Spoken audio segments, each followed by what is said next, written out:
Hello Chikitsak, welcome to Chikitsak revolution. Today I discuss previous year question. Psychology अपन लोग खत्म करने के बाद आज हम लोग डिस्कस करने वाले हैं प्रीवियस ईयर क्वेश्चन में। काफी आसान है। प्रीवियस ईयर में जो क्वेश्चन पूछा गया वेरी इजी है, टू दी एनसीईआरटी पॉइंट है। अगर एनसीईआरटी आपने पढ़ा है, आपने मेरे लेक्चर को फॉलो किया है 1 से लगातार 28 तक, तो आपको क्वेश्चन आसान लगेगा। देखिए, मैं भी हमारे पास देखिए कुछ क्वेश्चन है, मैं यहाँ क्वेश्चन कुछ लेकर आया हूँ। मैं आपको 2 से 3 सेकेंड का वक्त दूंगा। आप मुझे कमेंट बॉक्स में लिख के बताएंगे कि इसका आंसर कौन सा होगा, अदरवाइज मैं तो बताऊंगा ही आपको। क्लियर है? चलिए शुरू करते हैं। पहला क्वेश्चन क्या है? आप क्वेश्चन देख रहे हैं कि साइकोलॉजी फॉर मेडिकल क्वेश्चन है एंड आंसर साथ में आपको मिलेगा, यानी कि प्रीवियस ईयर का क्वेश्चन है। ये क्या है? प्रीवियस ईयर क्वेश्चन है ना। उसका मैं सोल्यूशन भी आपको यहीं पे साथ करते जाएंगे। क्लियर? ज्यादा क्वेश्चन नहीं करवाएंगे, बहुत कम क्वेश्चन करवाएंगे। और हाँ, जो भी क्वेश्चन दिक्कत हो आप क्वेरी में मुझे लिखना ना भूलें। क्लियर? पहला क्वेश्चन करा है, which of the following cell organelles is responsible for extracting energy from carbohydrates to from ATP. Question ध्यान से समझिए, क्या करा है? Which of the following cell organelles is responsible for extracting energy from carbohydrates to from ATP. यानी कि उस cell organelles का नाम बताना है जो कार्बोहाइड्रेट से एनर्जी एटीपी के रूप में फॉर्म करता है। अब जो लोग मेरे लेक्चर को फॉलो किए हैं, एनसीईआरटी पॉइंट पढ़े हैं, उनके लिए आसान क्वेश्चन है। देखिए, पहला क्या करा? पहला करा राइबोसोम, दूसरा करा क्लोरोप्लास्ट, तीसरा करा माइटोकॉन्ड्रिया, चौथा बोला लाइसोसोम। आपको याद होगा कि राइबोसोम प्रोटीन का सिंथेसिस, क्लोरोप्लास्ट में क्या होगा? फोटोसिंथेसिस वगैरह में हेल्प करेगा, माइटोकॉन्ड्रिया एनर्जी सोर्स, लाइसोसोम नहीं। तो करेक्ट आंसर कौन हो गया? माइटोकॉन्ड्रिया। कितने के साथ सही हुआ है मैं चेक करूंगा कमेंट बॉक्स। क्लियर? आगे जाइए। करा कि सिलेक्ट द मिसमैच, कुछ गड़बड़ हो गया है। अब क्या गड़बड़ हो गया है? देखिए, कहता गैस वैक्यूल्स ग्रीन बैक्टीरिया में आपको मिलता है, अगर लगता है तो है। लार्ज सेंट्रल वैक्यूल्स आपको एनिमल सेल में लगता है कि लार्ज सेंट्रल वैक्यूल्स होती है। प्रोटिस्ट इकार्योट्स है, मेथनोजेंस प्रोकैरियोट्स है। ये पूछा गया 2016 में, जबकि 2017 में पूछा गया था। क्लियर है? अब देखिए, कुछ क्वेश्चन करवाते रहेंगे, आप लोग भी इसका आंसर देंगे। कहता है कि मिसमैच यानी कि जो कौन है, यानी कि रॉन्ग, गलत से मैच हो गया। अरे भाई, गैस वैक्यूल्स में ग्रीन बैक्टीरिया में तो होता ही है। मैं बताया था आपको कि गैस वैक्यूल पिसानो बैक्टीरिया में गैस वैक्यूल्स होता है जो कि हेल्प करता है, बायोन्सी में हेल्प करता है, तो वो है। लार्ज सेंट्रल वैक्यूल, अरे यार, एनिमल सेल में वैक्यूल्स तो लेस या काफी स्मॉल होगा। वैक्यूल्स एब्सेंट या फिर सेंट्रल लेस डेवलप करते हैं, लेकिन यहाँ से क्या करा? यहाँ सीधे कर दिया है लार्ज सेंट्रल वैक्यूल। ये क्या है? गलत है। प्रोटिस्ट इकार्योट्स होता ही है यार, मिथनोजेंस प्रोकैरियोट्स तो होता ही है। मिथनोजेंस मिथानोबैक्टीरिया क्या प्रोकैरियोट्स होता ही, यानी कि करेक्ट ऑप्शन कौन हो गया इसका? इसका हो गया large central vacuole, B the correct option हो गया। आसान क्वेश्चन था कि नहीं? टू दी एनसीईआरटी पॉइंट था। अगर आपने मेरे लेक्चर को फॉलो किया है, एनसीईआरटी पढ़ा है, तो क्वेश्चन आसान से लग जाएगा आपको। आइए लास्ट क्वेश्चन। कहता है कि ये cell organelle containing hydrolytic enzyme, उस सेल ऑर्गेनल्स का नाम बताइए जो हाइड्रोलाइटिक एंजाइम्स को अपने अंदर कंटेन करता है। समझ में आ रहा होगा कि कौन है हाइड्रोलाइटिक एंजाइम आपको। देखिए, पहला क्या करा? लाइसोसोम है, माइक्रोसोम है, राइबोसोम है या मेसोसोम है। देखिए, आप इसमें एक बात सब कॉमन है, सोम सोम सोम सोम, चारों में सोम सोम लगा हुआ है।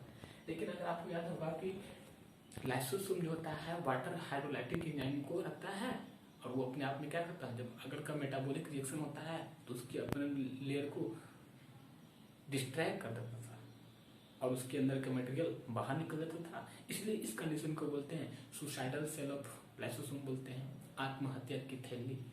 तो इसका करेक्ट ऑप्शन क्या हो गया? लाइसोसोम। हाइड्रोलाइटिक एंजाइम को कौन रखेगा? Lysosome. It is very simple question. Clear है? तो कुछ और आगे हम लोग बात कर लेते हैं। ये 3 क्वेश्चन है, 3 क्वेश्चन और हम कर लेते हैं। नोट्स करते जा रहे तो और अच्छी बात है। काफी आसान क्वेश्चन पूछा जाता है ना, अगर जिन्होंने लोग फॉलो किया है। अगला क्वेश्चन है क्वेश्चन है कह रहा है कि क्वेश्चन नंबर 4 होगा ना, कहता है ए मेजर साइट है ना, a major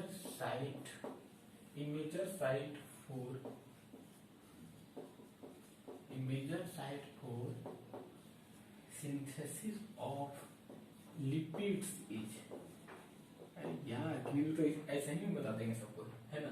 number option A दिया हुआ है इसमें सिम्प्लास्ट क्या होता है ना। ऑप्शन बी न्यूक्लियोप्लाज्म है ना, न्यूक्लियोप्लाज्म CRER एक क्वेश्चन पूछा गया था NEET 2013 है ना, नेशनल एलिजिबिलिटी एंट्रेंस कमिटी 2013 में। एक क्वेश्चन और देख लेते हैं, क्वेश्चन नंबर 5 है ना।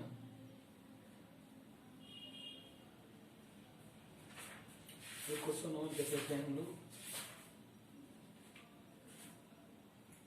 हाँ, DNA is not present, आपको बताने DNA कहाँ नहीं होता है। Option A nucleus, option B mitochondria, option C chloroplast, option D आता है आपको राइबोसोम है ना। क्वेश्चन नंबर 6 देख लेते हैं, वो भी हम लोग देख लेते हैं है ना। काफी अच्छा क्वेश्चन है ना। तो बहुत सिंपल क्वेश्चन पूछा जाता है।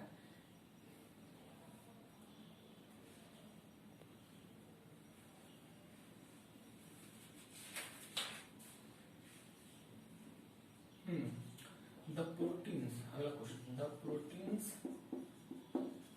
Proteins are synthesized at, the proteins are synthesized, कहाँ प्रोटीन सिंथेसाइज होता है आपको बताना है।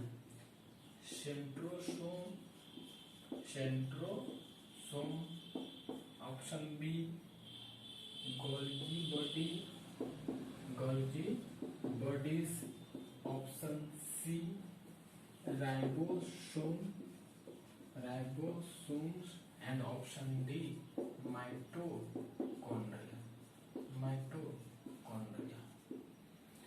है ना। एक क्वेश्चन और देख लेते हैं हम लोग। लाइसोसोम्स है ना, are rich in, option A nucleic acid, अगर लगता है तो न्यूक्लिक एसिड मारिए। ऑप्शन बी हाइड्रोलाइटिक एंजाइम्स है ना। ऑप्शन सी कार्बोहाइड्रेट्स, और ऑप्शन डी हार्मोन्स।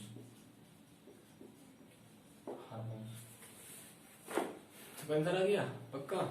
क्या खराब वाला major site of synthesis of lipids वगैरह का सिंथेसिस याद करता है, कहाँ करता है? याद कीजिए, देखिए छू गया आप मैं मानता हूँ आपको आंसर आती है, आपने जवाब भी दे दिया, सही जवाब दिया, लेकिन रिकॉल कीजिए। आप देखा एक साइटोप्लाज्म सेल के अंदर देखा था न्यूक्लियस से अटैच था क्या? एंडोप्लाज्मिक रेटिकुलम था, जो कि जाके अटैच था कहाँ? प्लाज्मा मेम्ब्रेन से था। अरे फोल्डिंग लाइक स्ट्रक्चर क्या था? एंडोप्लाज्मिक रेटिकुलम था। एंडोप्लाज्मिक रेटिकुलम के ऊपर जो ग्रेनुल लाइक स्ट्रक्चर था उसको क्या बोल रहे थे? राइबोसोम बोल रहे थे। तो राइबोसोम मिल रहा था उसको बोले थे रफ एंडोप्लाज्मिक रेटिकुलम, और नहीं मिल रहा था तो क्या बोल रहे थे? Smooth endoplasmic reticulum. Rough endoplasmic reticulum जो है प्रोटीन का सिंथेसिस कर रहा था, लेकिन जो स्मूथ था ACR था, वो lipids, hormones and as well as sex hormone का सिंथेसिस कर रहा था। तो क्या हो गया? Major site for synthesis lipids का सिंथेसिस कहाँ होता है? तो सीधी सी बात है, ये कट गया, न्यूक्लियोप्लाज्म नहीं होगा, सिम्प्लास्ट नहीं होगा, न्यूक्लियोप्लाज्म नहीं होगा, आ गया तो हुआ तो क्या होगा? ACR का मतलब स्मूथ एंडोप्लाज्मिक रेटिकुलम। हाँ, अब जो लोग डायरेक्ट क्वेश्चन ही बनाना शुरू किए उसको कहाँ समझ में आएगा? आपने एक लेक्चर नहीं देखा, 2 नहीं देखा, 20 नहीं देखा, 25 नहीं देखा, 28 नहीं देखा, आप डायरेक्ट आ गए क्वेश्चन बनाने के लिए कि हम तो क्वेश्चन फोड़ देंगे हम पूरा साइकोलॉजी पर। अरे नहीं, ऐसा नहीं होता है, कॉन्सेप्ट क्लियर करना पड़ता है यार, तब तो बन पाएगा। आप देख रहे हैं कि क्या बोल रहा है कि major site of synthesis of lipid, lipid का सिंथेसिस कहाँ होता है? तो स्मूथ इनोप्लाज्मिक रेटिकुलम होता है, सीधी सी बात है। डीएनए नॉट प्रेजेंट है, देखिए डीएनए कहाँ नहीं होता है। अरे भाई न्यूक्लियस के अंदर डीएनए होबे करता है, माइटोकॉन्ड्रिया के अंदर डीएनए होबे करता है, क्लोरोप्लास्ट के अंदर डीएनए होबे करता है। अब कहीं सर आप तो डायरेक्ट बोल रहे हैं, अरे मैं पढ़ा चुका हूँ इसलिए भी बोल रहा हूँ कि प्रेजेंट कहाँ नहीं होता है, नॉट प्रेजेंट न्यूक्लियस के अंदर होबे करता है, माइटोकॉन्ड्रिया में होबे करता है। आपको पता होना चाहिए कि ए ऑल आर क्या है, डबल मेम्ब्रेन। याद है कुछ? डबल मेम्ब्रेन ये दिया था, nucleus the double membrane, chloroplast the double membrane and mitochondria is the double membrane. तो इसका आंसर क्या हो गया? नॉट प्रेजेंट, राइबोसोम में नहीं होता है। समझ में आ रहा है कि नहीं? आसान था कि नहीं साइटोलॉजी? आगे ध्यान दीजिए, the protein are synthesize, protein का सिंथेसिस कौन करता है? सेंट्रोसोम करेगा? ना करेगा। गोल्गी बॉडी करेगा? ना करेगा। राइबोसोम करेगा? हाँ करेगा राइबोसोम। राइबोसोम प्रोटीन का सिंथेसिस, माइटोकॉन्ड्रिया करेगा नहीं। अरे कौन यार, छोटा बच्चा जानता है यार, आप 8 क्लास वाले जानते हैं, 9 क्लास वाले बच्चे जानते हैं कि राइबोसोम का सिंथेसिस कौन करेगा? प्रोटीन करेगा, राइबोसोम का सिंथेसिस करेगा। आप 9th में पढ़ रहे हो, 11th 12 में पढ़ रहे हो, तो आपको तो पता होना चाहिए कि प्रोटीन का सिंथेसिस राइबोसोम करता है। और नहीं पता है तो आप एनसीईआरटी को पलटिए, देखिए। फिर क्या कर रहा है? लाइसोसोम आ लीजिए, लाइसोसोम के अंदर क्या होता है अभी देखिए, अभी कुछ नहीं, यानी कि जो भी क्वेश्चन पूछा जाएगा काफी आसान क्वेश्चन पूछा। देखिए कहते लाइसोसोम आ लीजिए क्या होता है? न्यूक्लिक एसिड होता है ना बाबा ना, न्यूक्लिक एसिड कहाँ से होगा? हाइड्रोलाइटिक नहीं होता है? हाँ होता है। कार्बोहाइड्रेट होगा? ना होगा। हार्मोन्स ना होगा। तो इसका B answer, B the correct answer हो गया। हुआ कि नहीं हुआ? हुआ कि नहीं हुआ? हुआ कि नहीं हुआ? अब जो बताएंगे आप हम लोग, किनका जो है पूरा में पूरा इतना सही हुआ है। अभी तक 7 क्वेश्चन लेकर 7 में 7 सही हुआ। हाथ उठाइए एंड कमेंट में जवाब दीजिए, सर मेरा पूरा में पूरा हो गया 11 में 11, तो मैं मानूंगा कि आपका साइकोलॉजी पर क्या है, कमांड हो गया है। अब साइकोलॉजी को आप फोड़ दो, कहीं का क्वेश्चन हो, चाहे मेडिकल का क्वेश्चन हो, चाहे बोर्ड का क्वेश्चन हो, चाहे कोचिंग का क्वेश्चन हो, चाहे स्कूल का क्वेश्चन हो, कहीं का क्वेश्चन आप फोड़ देंगे, क्योंकि आपने क्वेश्चन कंपटीशन का बना चुका है। आपके अंदर वो ताकत आ गई है कि आप साइकोलॉजी को अच्छे से समझ सकते हैं। तो 2-3 क्वेश्चन और कर लेते हैं, है ना?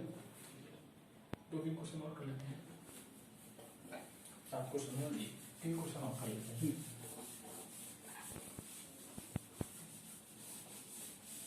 काफी आसान साइकोलॉजी, साइकोलॉजी वेरी सिंपल, है ना? और जो पहली बार देख रहे हैं उनको तो डर ही जाएंगे देखने के बाद, है कि यार तो कौन पूछ दिया, है ना?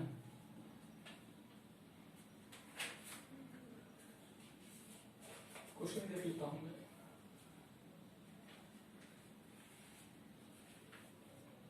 हाँ चलिए बताइए, क्वेश्चन नंबर 1 होगा जी। हाँ पता कि which of the following, question bank है तो देखें नहीं, व्हिच ऑफ द फॉलोइंग है कि नहीं, चीटिंग नहीं करेगा बच्चा, सब अपने मन से। Which of the following organelles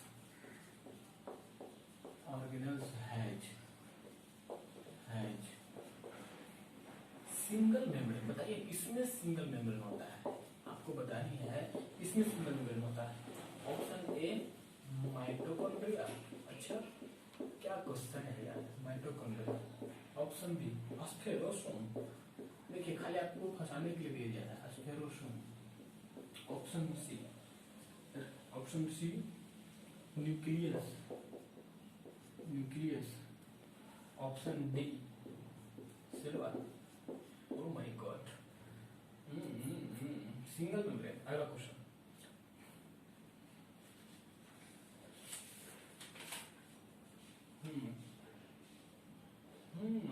अगला question, ribosomes were discovered, ribosomes were discovered by, है ना? Option A Golgi, option B Porter, option C De रोबर्टिस,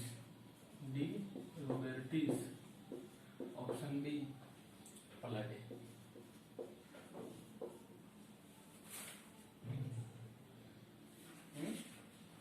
पलाडे बताइए, जवाब दे रही आप? लास्ट क्वेश्चन देख लेते हैं, एक लास्ट क्वेश्चन है, उसके बाद छोड़ देंगे आपको, है ना। बहुत कुछ आप पढ़ रही हैं क्या? अब मॉडल पढ़ा था आपने, द लेटेस्ट। अरे मैं पढ़ा चुका हूँ यार, मुझे पूछना अधिकार है, मैं जब पढ़ा चुका हूँ तो उसमें मैं पूछ सकता हूँ। अब जो लोग नहीं रिवीजन किए हैं तो उनको कहाँ से पता है। Four planar membrane is option A lamellar model, lamellar model. Option B unit membrane model, unit membrane model, model. C fluid mosaic model. देखिए आगे ना, फ्लूइड मोज़ेक मॉडल सब कुछ बताया हुआ है यार। Watson Watson fluid mosaic model, molecular lipid model, molecular lipid model. चलिए बताइए जवाब दीजिए। लास्ट क्वेश्चन है, छोड़ दूंगा मैं, 10 क्वेश्चन हो गया, बहुत हो गया 10 क्वेश्चन। अब बाकी जो दिक्कत आप अपने क्वेश्चन बैंक से बनाइए, कहीं पर नोट से बनाइए, कहीं से कहीं जो है मैं तो बताएं कराए हैं ना। Which of following organelles has single membrane. देखिए सिंगल मेम्ब्रेन आपको याद होगा, आप ही बताएंगे mitochondria double membrane, nucleus double membrane, cell wall में क्या होता है डबल आउटर में स्फेरोसोमीटर करेक्ट आंसर है। क्लियर है, याद रखिएगा आपका स्फेरोसोमीटर सिंगल मेम्ब्रेन होता है। लेकिन मैं को बता चुके हैं कहाँ क्या होता है। राइबोसोम पर डिस्कवर, राइबोसोम का खोज किसने किया? याद है, गोल्गी ने किया था, पोर्टर ने किया था, रॉबर्टसन ने किया था, क्लेरन ने किया था। देखिए राइबोसोम का आविष्कार किसने किया था? Who discovered ribosome? राइबोसोम का आविष्कार किसने देखा? आपको याद होगा कि राइबोसोम को भी बोलते थे हम लोग क्या, प्लाज्मा पार्टिकल्स भी बोलते हैं, पार्टिकल को देखिए। Clear? The latest model for plasma membrane का लेटेस्ट मॉडल कौन है? पता नहीं सर, लेटेस्ट मॉडल आया है, आप अच्छे वाला क्वालिटी की चीजें। लेटेस्ट मॉडल कौन था प्लाज्मा मेम्ब्रेन का? कौन था? लैमिलर मॉडल नो बाबा ना, यूनिट मेम्ब्रेन ना, फ्लूइड मोज़ेक मॉडल हाँ, मॉलिक्यूलर लिपिड मॉडल ना। तो क्या हो गया? Fluid mosaic model the latest model of plasma membrane. और आई क्लियर। अब नेक्स्ट क्लास में हम शुरू करेंगे क्या, हिस्टोलॉजी। तब तक आप क्या करिए, नोट्स को मल्टीपल टाइम रिवीजन करते रहिए, और आप कमेंट बॉक्स में ना भूलिए बताना कि कौन कितना क्वेश्चन सही हुआ, तब ना हमको पता चलेगा कि आपने कितना सही किया नहीं किया। ओके, तो आज बढ़ते इतना ही, बेस्ट ऑफ लक।